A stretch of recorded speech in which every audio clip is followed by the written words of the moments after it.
나유리가 자전거를 타고 7km를 가는데 21분 35초가 걸립니다. 나유리가 자전거를 타고 4km 가는데 걸리는 시간은 몇 분 몇 초입니까?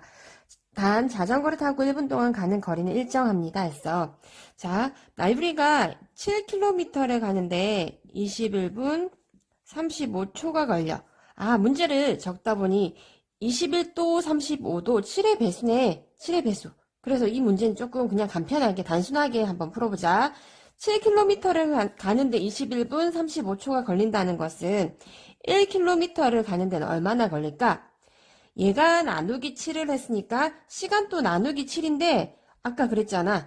7의 배수야. 그치? 그래서 그냥 간편하게 3분 5초라고 생각을 해보자. 그러면 1km가 나유리가 1km 가는데 3분 5초가 걸린다는 얘기는 문제가 뭐야? 4km잖아. 1km가 4번 있는 것이니까 시간도 4번이 걸릴 것이야. 그래서 12분 45, 20초.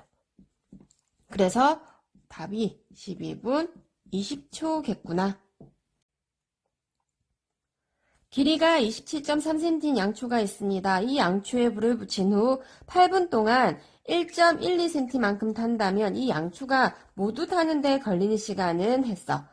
자, 실제 길이는 27.3cm인데 8분 동안 1.12cm가 탄대. 그러면 우리는 일단 1분에 도대체 이 양초가 얼마가 타는지를 알아봐야 돼. 항상 단위 1이 중요하거든. 그래서 얘가 나누기 8만큼이니까 얘도 나누기 8을 해보자.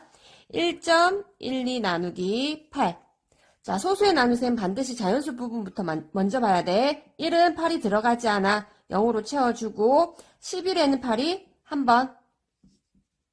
8, 4, 32 했더니 이 양초는 1분에 0.14cm씩 타는 양초야. 그러면 27.3cm라는 것은 얘가 몇 번 있는지를 알면 또 몇 분이 걸리는지 알 수가 있겠지. 27.3 나누기 0.14. 자, 소수의 나눗셈 나누어지는 수는 반드시 자연수처럼 만들어줘야 돼. 얘를 100배를 하면 반드시 나누어지는 수도 100배. 14가 27에 몇 번? 한 번. 그리고 몇 번 들어가지? 8, 4, 32, 8, 4, 32, 8, 1은 8, 11. 아니네. 9다, 그지? 9, 4, 36. 아, 요즘 이런 계산이 너무 어려워. 그래서 5, 4, 20, 70으로 나눠 떨어졌어. 아, 0.14라는 게 195번이 있으면 27.3cm가 탄대. 그러면 시간도 어떻게? 195배가 되어야 되는 거니까 195분이야. 근데 문제에서는 몇 시간 몇 분이냐고 했지. 195는 60이 몇 번 들어갈까? 6, 3, 18 했더니 3시간 하고 15에서 3시간 15분이 걸리더라. 오른쪽은 밑면의 모양이 정육각형이고 높이가 11cm인 각기둥의 전개도입니다. 이 각기둥의 모든 모서리의 길이의 합이 138cm일 때 각기둥의 전개도 둘레는 했어. 자, 육각기둥이면 밑면이 이렇게 육각형으로 되어 있는 기둥 모양인데 우리는 지금 요 높이는 알아. 높이에 해당하는 게 11cm래.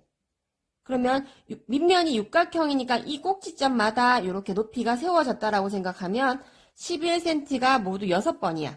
66cm는 높이에 해당하는 모서리의 합일 것이야. 그러면 138에서 66을 빼면 얼마야?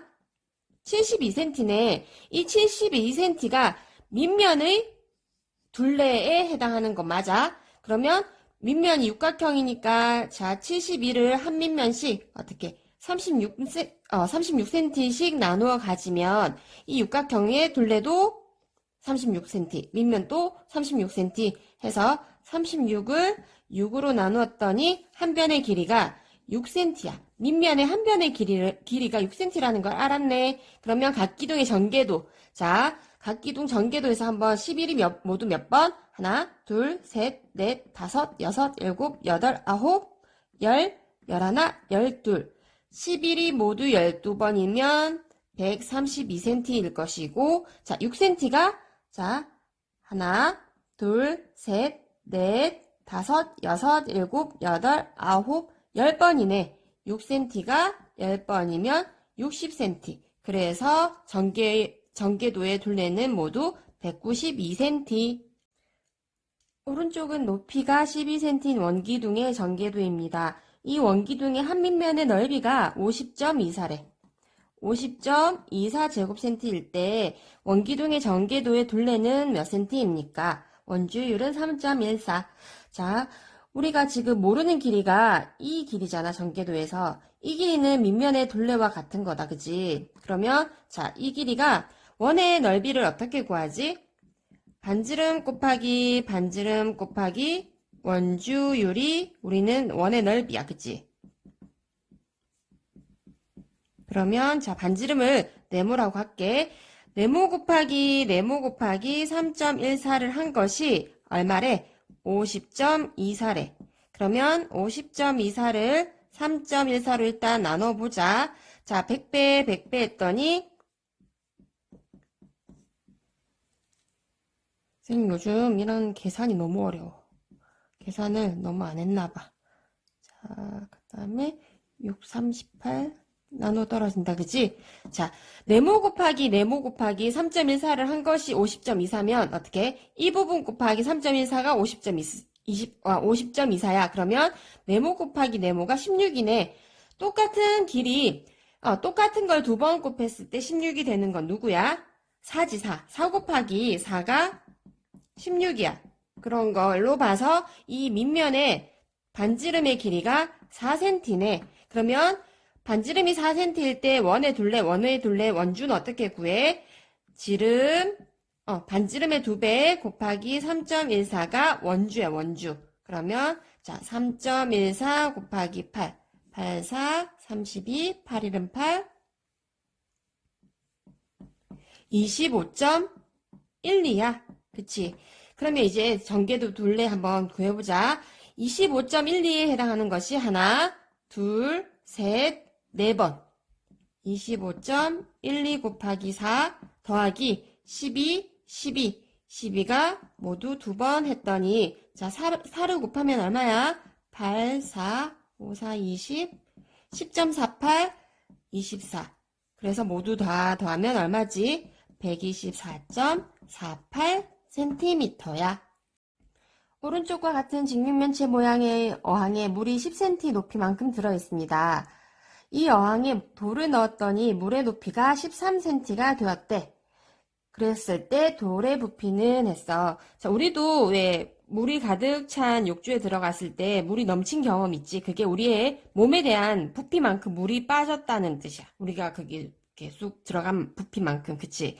그러면, 자, 돌은 울퉁불퉁해서 부피를 구하기가 힘든데, 얘로 인해서 어떻게? 13cm가 되었다는 얘기는 10cm는 원래 높이였고, 어떻게?